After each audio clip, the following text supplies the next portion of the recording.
Chapter 1. God's Unjust Laws. God, for years I have been preaching to men.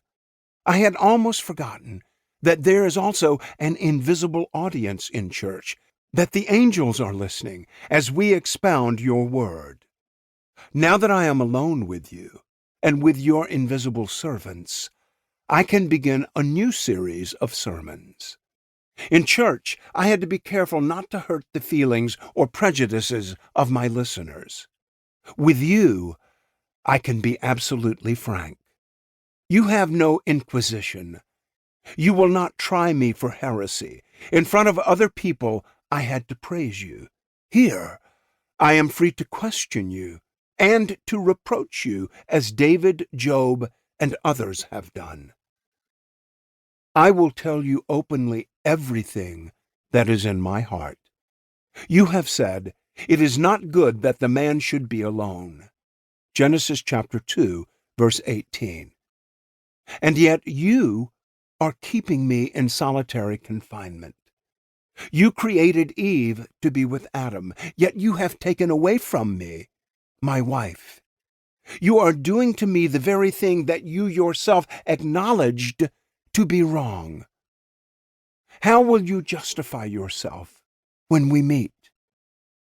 You will ask me why I have done things condemned by your word. It is surely far worse for a God not to fulfill his own word than for a man not to obey God's commandments. The judgment will be reciprocal. I can now understand the words of Isaiah. Come now, let us reason together, says the Lord. Isaiah chapter 1, verse 18. Jesus said, "The Father makes his sun rise on the evil and on the good." Matthew chapter 5, verse 45. Our torturers are now at the beaches enjoying the sun. I have not seen it for months, being in a cell 30 feet under the earth. Jesus will ask me many things at the last judgment. That is his right. But I will ask him why the Father kept me without the Son. I am curious to know how he will answer me. Ever since my conversion, I have been intrigued by your word in Ezekiel. Moreover, I gave them statutes that were not good, and rules by which they could not have life.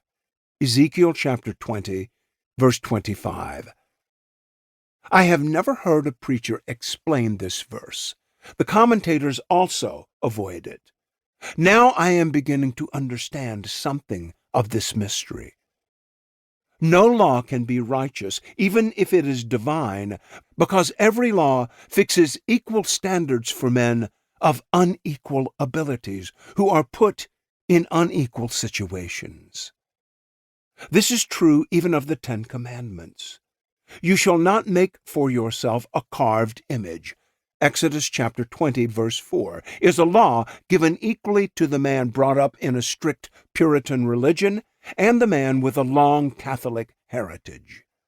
This law is not just, because the two men cannot fulfill it with the same ease.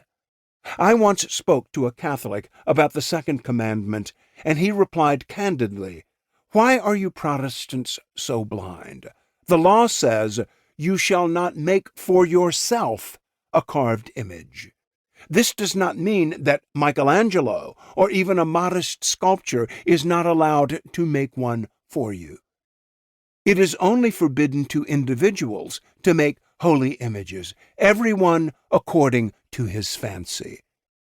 But the Church is not forbidden to provide Christians with these means of inspiration." I stared in amazement at this Catholic brother, who was not at all bothered by what worried me so much. He continued, "When God became incarnate in Jesus Christ, he took all the qualities of a man, including that of being a potential model for an object of art." And so on. I had never thought of it like that.